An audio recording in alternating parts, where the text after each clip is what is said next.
Warahmatullahi wabarakatuh. Teman-teman, hari ini kita ada ujian proposal tesis 2 orang mahasiswa.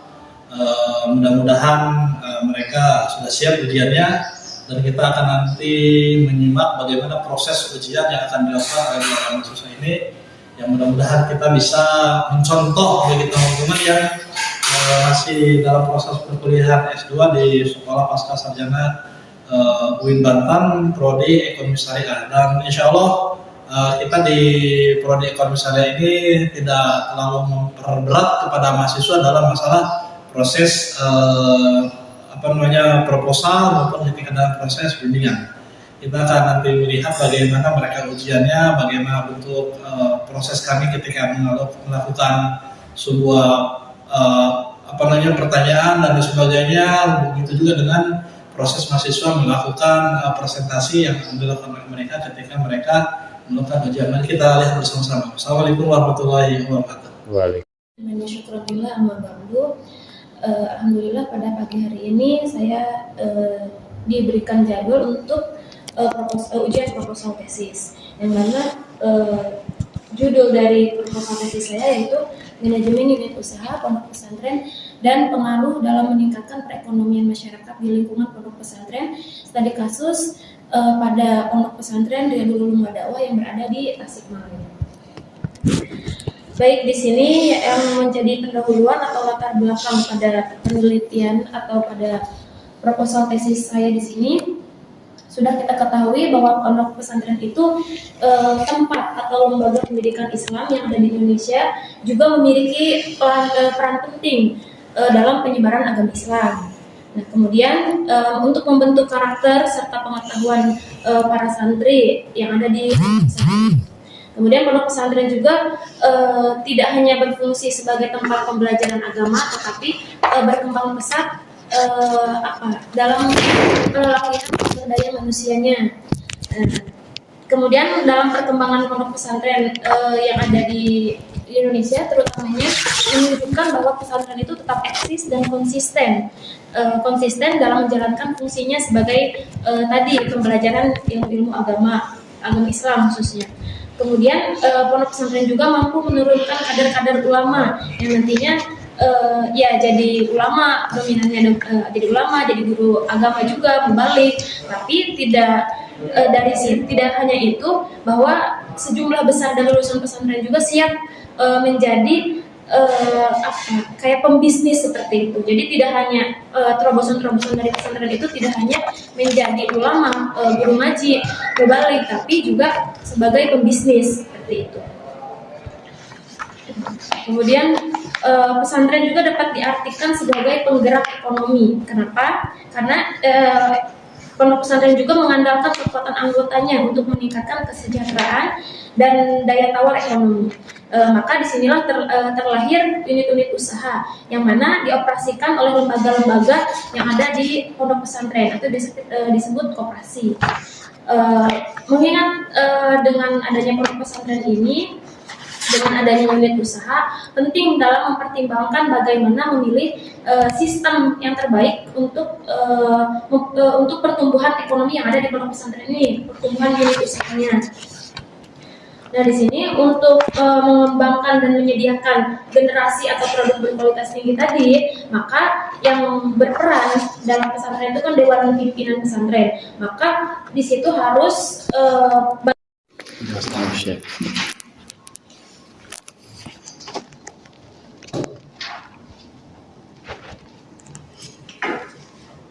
yang diteliti manajemennya usaha.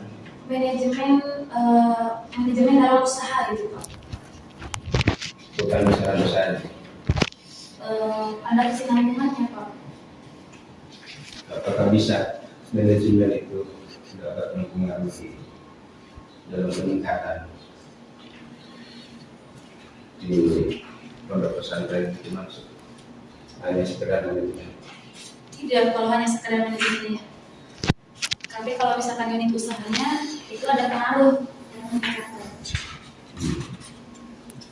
Jadi kalau di judul ini manajemennya yang dapat mempengaruhi, gitu ya.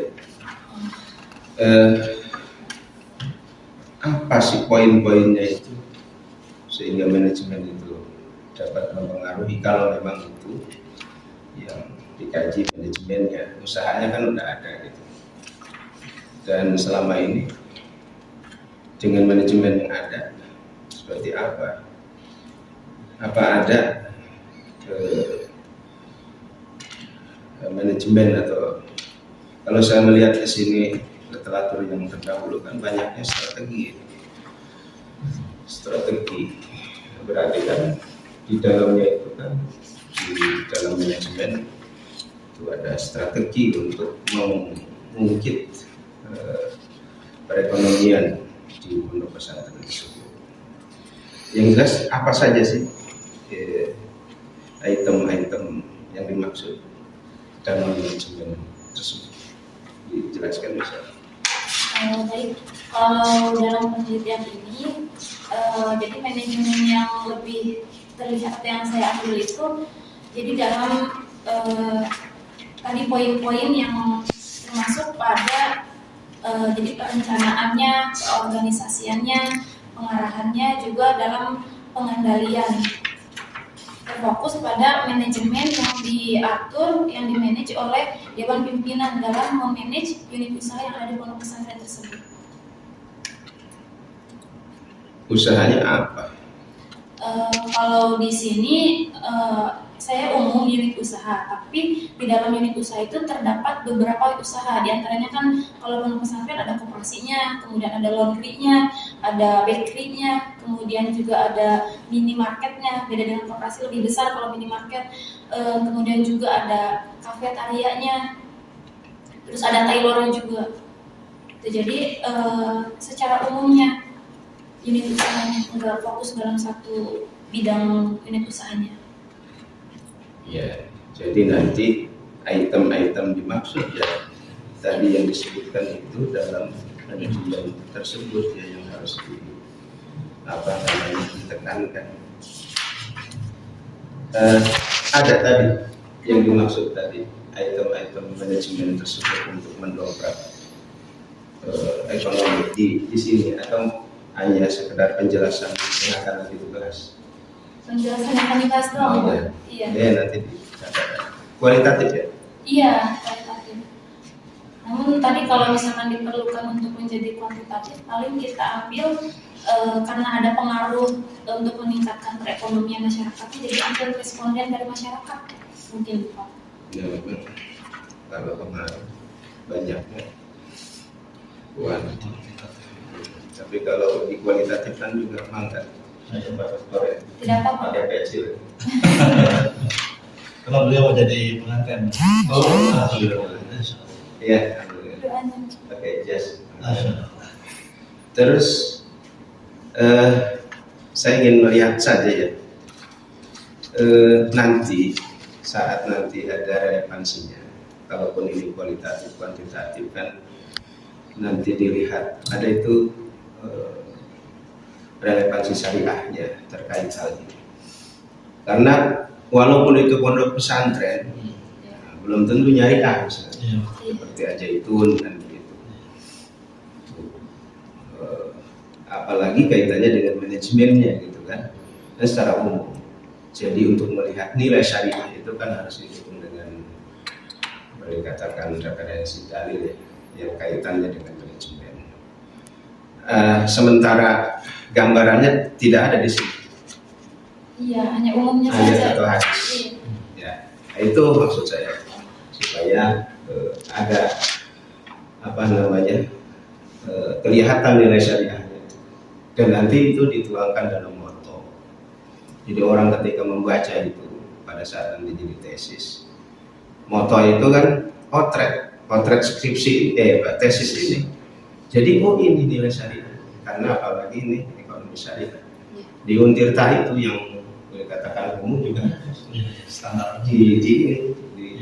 di relevansi karena memang kita kan nilai syariahnya yang kita angkat gitu ya. Jadi nanti kan kaitannya dengan halal gitu ya. Jadi bukan sekedar halal tapi toyib. Nah, kalau menjual Pak Dokter itu aja saya. Siap mengerti. Nanti dicatat aja dan untuk melanjutkan ujian ini nanti bisa Ya, betul. kasih nomornya. Siap. Tadi udah mengisi berkas semuanya. Oh, udah siap. Ya, tinggal nilai. Nilai. Oh, sudah. Sudah semua. Sudah ditebak. Terima kasih Prof. Itang yang telah memberikan masukan-masukannya yang berkaitan dengan proposal tesis ini. Selanjutnya saya sebagai penguji kedua ingin memperdalam isi proposal yang akan diteliti nanti oleh Irma dalam pengajuan tesis yang mudah-mudahan nanti ke depannya tesis yang akan diajukan itu lebih mendalam, lebih komprehensif, juga memberikan dampak kepada teman-teman yang lain bahwa memang tesis ini layak untuk dilakukan penelitian di dalamnya, karena ini masih proposal. Pertama dari judul ya, judulnya Manajemen Unit Usaha Pondok Pesantren dan Pengaruh dalam Peningkatan kalimatnya perekonomian masyarakat di lingkungan pondok pesantren. Saya kasus pada kalimat pondok pesantren diulang berapa kali di sini? 1, 2, 3. Iya, itu artinya apa? Pemborosan kata. Jadi ada sesuatu yang harus dihilangkan. Karena ada pemborosan kata, ada kalimat yang harus dihilangkan, bukan dihapus, dihilangkan. Ya. Itu yang pertama, adanya pemborosan kata. Yang kedua, ini ada kalimat awalnya manajemen, kalimat keduanya pengaruh. Mau difokuskan ke pengaruhnya atau mau difokuskan ke manajemennya? Kalau misalkan manajemen ini berpengaruh, berarti manajemen yang mempengaruhi terhadap unit usaha.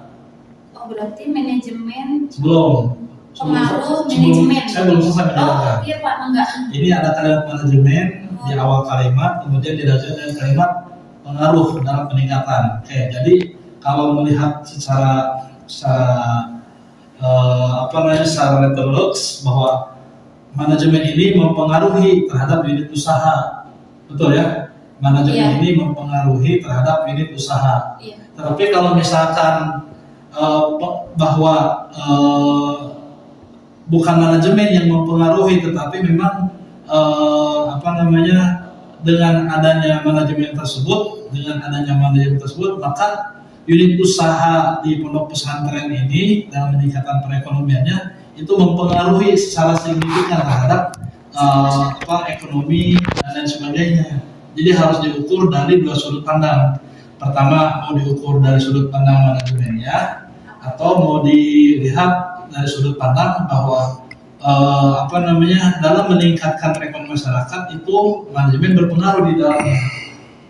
Bisa dipahami? Iya. Kalau itu yang diteliti adalah tentang pengaruhnya, berarti itu bisa dikuantitatifkan.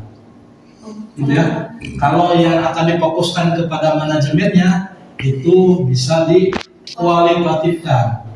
Jadi dibedakan apa? Iya. Maka perlu difokuskan ini dari judul ini. Mau fokusnya ke pengaruhnya atau mau fokusnya ke manajemennya. Kalau misalkan pas saya mau dua-duanya, berarti mix method nantinya menggunakan kuantitatif sebagai data utama bahwa memang perekonomian masyarakat itu berpengaruh terhadap unit usaha di pesantren dulu. Tapi kalau misalkan mau fokusnya ke kualitatif, ya berarti memang pengaruh ini tidak terlalu signifikan. Manajemen itu yang lebih dominan terhadap unit usaha di pesantren itu. Jadi paham ya? Iya. Oke, jadi itu yang pertama dan judul harus difokuskan. Ilmu sebagai yang akan melakukan penelitian, silakan nanti dipertimbangkan lagi mau kemana arahan tesis ini nanti akan dilakukan. Itu yang pertama. Yang kedua, dari latar belakang ini, ya kalau kita membaca atau tadi yang dijelaskan oleh Ilma, ini belum berbicara kepada ada masalah apa yang akan diteliti oleh Ilma. Belum tersebut di sini, belum tersirat dan bahkan belum tercap. Ya, jadi pengaruhnya apa? Kalau misalkan mau berbicara kepada pengaruh atau manajemen yang seperti apa yang akan dilakukan untuk meningkatkan usaha pesantren ini belum tersirat di dalam latar belakang ini. Jadi latar belakang ini masih sangat umum sekali, hanya membahas tentang pesantren, tentang unit usaha, manajemen, nasib pondok pesantren. Jadi kalau misalkan tidak pakai manajemen, nasib pondok pesantren ini akan rusak. Kalau tidak ada unit usaha, pesantren ini tidak akan berkembang. Ini belum terus sampai sini di latar belakang ini, jadi masih sangat umum sekali. Padahal judulnya adalah latar belakang masalah. Sedangkan masalahnya belum dimungkinkan, belum dinyatakan. Jadi masih umum. Yang kedua ya. Kemudian yang ketiga, di dalam rumusan masalah ini ada beberapa permasalahan yang akan diteliti. Ya. Pertama tentang bagaimana manajemen usaha, yang kedua bagaimana pengorganisasian, kemudian bagaimana dampak. Bahkan di pertanyaan-pertanyaan ini, pertanyaan yang berkaitan dengan pengaruh tidak ada. Iya, sebenarnya ada lagi Pak poin selanjutnya. Iya, walaupun ada di belakangnya ini bukan berkaitan dengan masalah pengaruh. Ini hanya berkaitan dengan masalah manajemen yang akan diangkat. Tentang manajemen, yang kedua tentang pengorganisasian, kan bagian dari manajemen juga. Kemudian dampak dari manajemen tersebut, kemudian karakteristik. Jadi kalau saya melihat memang kalau begitu disebutkan bahwa proposal tesis yang akan diangkat oleh ilmu itu bukan berkaitan dengan pengaruhnya, tetapi lebih fokus kepada manajemennya. Kalau misalkan mau manajemen yang diangkat, berarti bisa kualitatif sesuai dengan harapannya. Tapi kalau yang mau diangkat adalah tentang pengaruhnya, nah berarti bisa dirubah semua ini rumusan masalah. Gitu ya, rumusan masalah dirubah. Kalau rumusan masalah dirubah, ya berarti nanti di latar belakang masalah harus mencari kasus-kasus yang terjadi dalam penelitian ini, bahwa ternyata unit usaha di pondok pesantren ini dalam meningkatkan perekonomian masyarakat itu memberikan pengaruh yang sangat signifikan terhadap perkembangan perekonomian masyarakat, baik secara internal pesantren maupun kepada masyarakat secara umum. Nah itu, kalau mau berbicara kepada pengaruhnya, maka perlu diteliti secara mendalam rumusan masalah ini. Gitu. Kemudian saya melihat penelitian terdahulu yang relevan ini ada beberapa dari skripsi ya, jujur aja. Iya, emang. Iya, nomor 2 itu dari skripsi. Nomor 5 dari skripsi. Ini kan levelnya level tesis. Tesis itu lebih tinggi daripada skripsi. Skripsi itu tidak bisa dijadikan. Bukan hanya tidak bisa, tidak boleh. Bahkan hukumnya boleh dikatakan haram. Iya, makanya. Karena levelnya itu tesis di atas skripsi. Jadi levelnya skripsi, tesis, disertasi. Tidak boleh tesis mengambil referensi dari skripsi. Maka yang bagian kedua ini manajemen, kewirausahaan pondok pesantren, itu ada skripsi, saya anggap salah total. Ya. Bahkan kalau ngambil nilai ini bisa gugur ini. Yang kedua manajemen usaha, karena terlihat dari judul ini itu levelnya masih level skripsi. Begitu juga dengan yang pertama ini, sebuah jurnal yang terdapat dalam jurnal manajemen dakwah dengan judul strategi pemberdayaan ekonomi. Ini malah manajemen dakwah, yang diteliti adalah ekonomi syariah. Tidak nyambung juga, walaupun ada kalimat pesantrennya. Gitu. Jadi penelitian terdahulu yang relevan ini belum masuk ke dalam isi penelitian yang akan dilakukan oleh ilmu. Ini saya katakan masih banyak kekeliruan dan masih banyak kesalahan, gitu ya. Oke, kemudian ya sebelum terakhir yaitu tentang metode penelitian ya. Kerangka pemikiran juga ini perlu diperbaiki ya. Kerangka pemikirannya bukan seperti ini. Ini saya melihat metode penelitian belum ada buku saya, yaitu